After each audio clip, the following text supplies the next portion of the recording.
Selamat pagi anak-anak, apa kabarnya hari ini? Harapannya kita semua dalam keadaan sehat dan tetap semangat. Nah, minggu yang lalu kita telah belajar sistem pernapasan manusia bagian organ-organ pernapasan. Kali ini kita akan membahas mengenai mekanisme pernapasan manusia. Nah, pernapasan manusia itu terjadi dalam dua siklus. Kita bisa lihat di sini yang pertama adalah inspirasi. In itu artinya adalah masuk. Jadi, fase inspirasi itu ditandai dengan masuknya udara ke dalam paru-paru. Karena tekanan di dalam paru-paru itu lebih rendah dibandingkan di luar. Lalu yang kedua fase ekspirasi. Kalau ada in masuk, maka akan ada ex atau keluar. Jadi fase ekspirasi adalah keluarnya udara dari dalam paru-paru ke lingkungan. Nah, ini terjadi karena tekanan di dalam paru-paru itu lebih tinggi dibandingkan di luar paru-paru. Nah, fase pernapasan terjadi melalui dua mekanisme. Yang pertama itu pernapasan dada. Pernapasan dada ini ditandai dengan terjadinya gerakan tulang-tulang rusuk oleh adanya otot-otot antar tulang rusuk. Lalu yang kedua itu adalah pernapasan perut. Terjadi karena gerakan otot diafragma. Nah, masing-masing mekanisme itu akan mengalami fase inspirasi dan ekspirasi. Jadi untuk pernapasan dada, inspirasi itu ditandai dengan otot antar tulang rusuk luar itu akan kontraksi. Jadi ketika kontraksi maka rongga dada akan membesar sehingga udara akan masuk. Lalu ekspirasi ini sebaliknya otot antar tulang rusuk itu akan relaksasi. Nah, lalu rongga dada itu akan mengecil, maka udara akan keluar ke lingkungan. Mekanisme pernapasan perut. Untuk fase inspirasi itu diafragma ya. Perhatikan perbedaannya.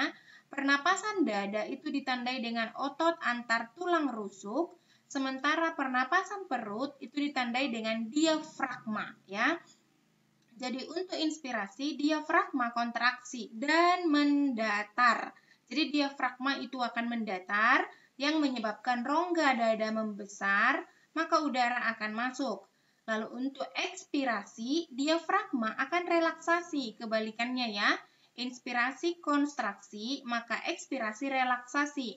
Dan diafragma akan mencembung, sehingga rongga dada mengecil dan udara akan keluar. Oke, ini gambarnya kita bisa lihat bersama-sama ya.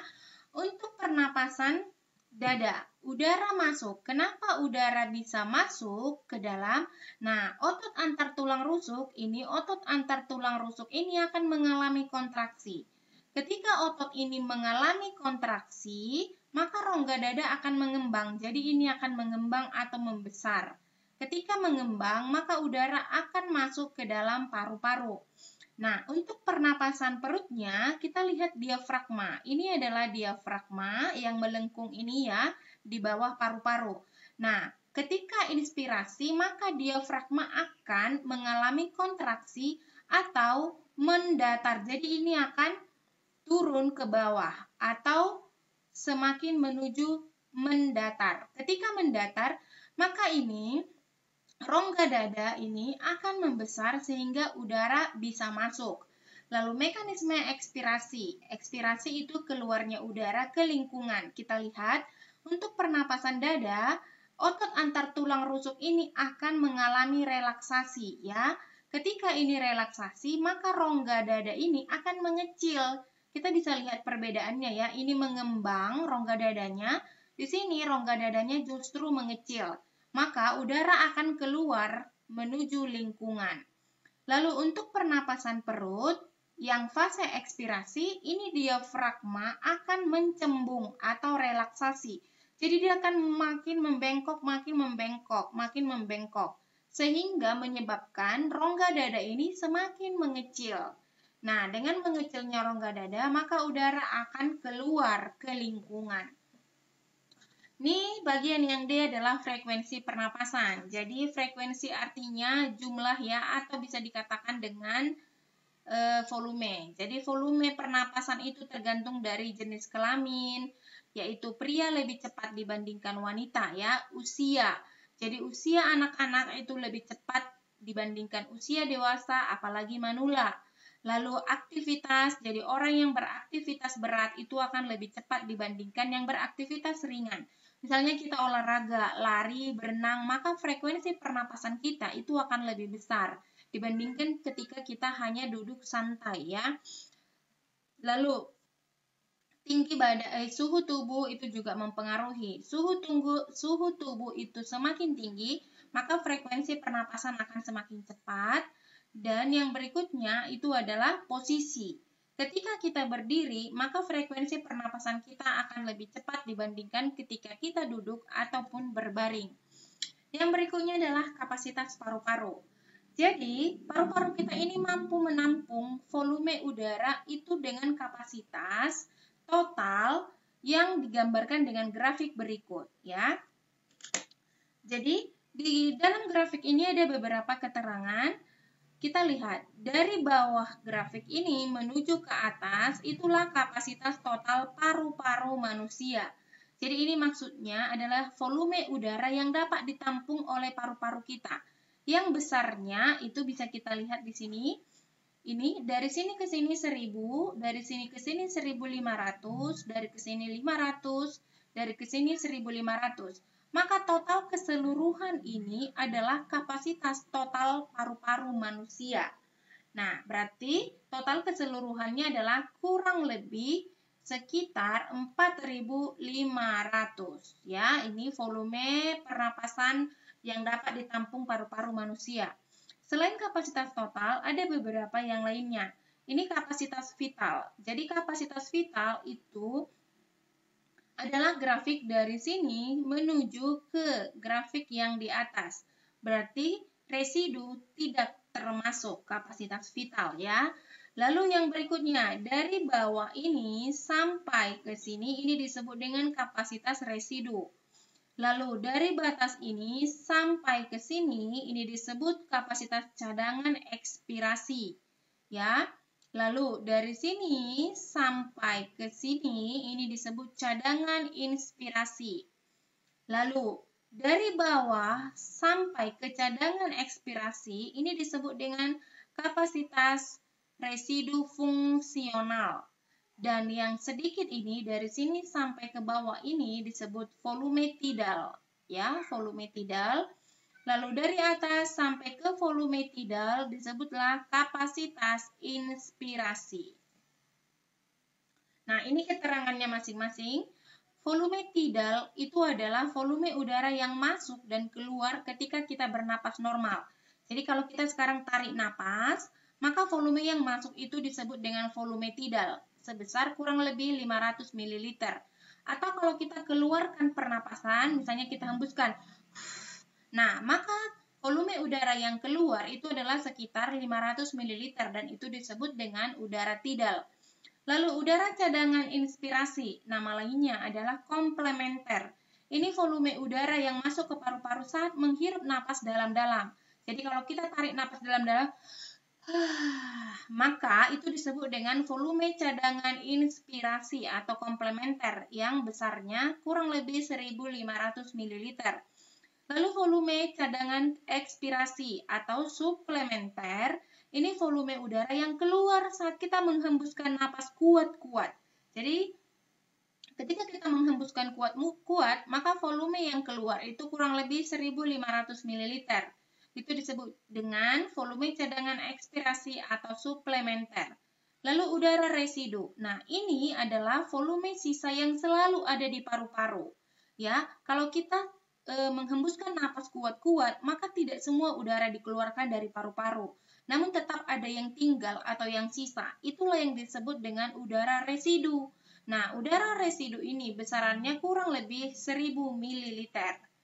Nah, yang berikutnya kapasitas inspirasi. Ini berarti jumlah volume tidal ditambah dengan cadangan inspirasi yang kurang lebih 2000 ml. Lalu, kapasitas residu fungsional itu jumlah udara residu dengan cadangan ekspirasi. Jumlahnya kurang lebih 2500 ml. Kapasitas vital itu volume tidal ditambah volume suplementer ditambah volume komplementer kurang lebih 3500 ml dan kapasitas total adalah jumlah keseluruhannya, yaitu kurang lebih 4.000 ml. Nah, gangguan pada sistem pernapasan. Ada beberapa gangguan pada sistem pernapasan. Kalian bisa baca ya untuk lebih memahaminya. Influenza, asfiksi, hipoksia, asidosis, asma, kanker paru-paru. Ada juga emfisema, TBC, difteri, pneumonia, tonsilitis atau amandel. Jadi pneumonia inilah sekarang yang diakibatkan oleh COVID-19 ya. COVID-19 menyebabkan terjadinya pneumonia atau alveolus itu dipenuhi dengan cairan ya, sehingga kita akan mengalami sulit bernafas. Oke. Kita misalkan bahas satu contoh soal berikut. Nah, di soal ini disediakan grafik volume pernapasan paru-paru pada manusia. Dan yang ditanya, tentukanlah volume tidal, residu, komplementer, suplementer, kapasitas total, dan kapasitas vital. Sekarang kita harus tahu membaca grafik ya. Nah, volume tidal, yang mana di sini volume tidal? Volume tidal itu adalah yang dimulai dengan grafik kecil ini ya. Inilah volume tidal. Jadi ini, dari sini disebut dengan volume tidal. Berarti kalau dilambangkan huruf di sini adalah huruf Q ya. Jadi volume tidal itu adalah Q. Yang besarnya berapa? Kalau kita baca grafik ini, berapa ini besarannya? Dari sini ke sini dari 1000 ke 2000. Lalu di tengah-tengah 2000 ke 3000 itu berarti berapa ya? Tengah-tengahnya berarti 2500 kan? Nah, jadi 2500 ke 3000 itu berarti berapa intervalnya? Kurangkan saja, 3000 dikurang 2500. Itu berarti sebesar 500 ml. Oke, volume residu. Volume residu itu dimulai dari titik 0 grafik sampai ke ini ya, dari sini, dari 0 sampai ke sini. Ini adalah volume residu yang dilambangkan dengan huruf S. Oke, berapa besar volumenya? Berarti kita bisa langsung lihat grafiknya dari 0 sampai ke angka 1000. Berarti volume residunya adalah 1000 ml. Oke, next, volume komplementer. Komplementer itu adalah cadangan inspirasi. Dimulai dari grafik paling atas sampai ke batas volume tidal. Berarti dari sini ya, puncak sampai ke sini. Yang dilambangkan dengan huruf P. Oke, berapa besarnya volume komplementer? Kita lihat grafik. Dari 3000 sampai ke sini, ini berarti pertengahan 4000, 5000.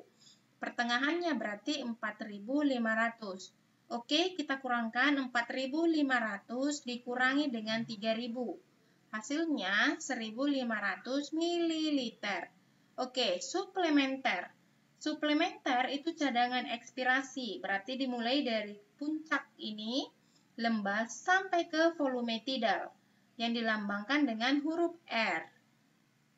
Berapa besarnya huruf R? Nah, ini 1000, lalu di sini batasnya tadi 2500 ya, ini. Jadi kurangkan saja, 2500 dikurangi 1000. Itu berarti 1500 ml. Lalu kapasitas total. Total itu berarti keseluruhan. Dari bawah hingga ke atas. Ini ya. Berarti lambangnya di sini adalah U. Berarti kita lihat saja dari bawah sampai ke atas berapa nilainya? Yaitu 4500 ml. Next, yang terakhir, kapasitas vital. Vital itu berarti kapasitas total dikurangi residu. Nah, ini kan kapasitas total nih, keseluruhannya. Tapi harus dikurangi residu, bagian yang bawah. Jadi, kapasitas vital itu adalah dari atas di sini sampai ke angka 1000. Jadi, residu tidak termasuk ya. Oke, yang dilambangkan dengan huruf T. Sekarang berapa besarnya? Kurangkan saja, 4500 yang ini dikurang 1000, yaitu 3500 ml.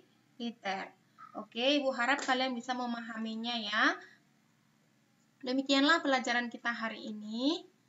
Kita akan lanjutkan pertemuan kita di minggu berikutnya. Sekian dan terima kasih.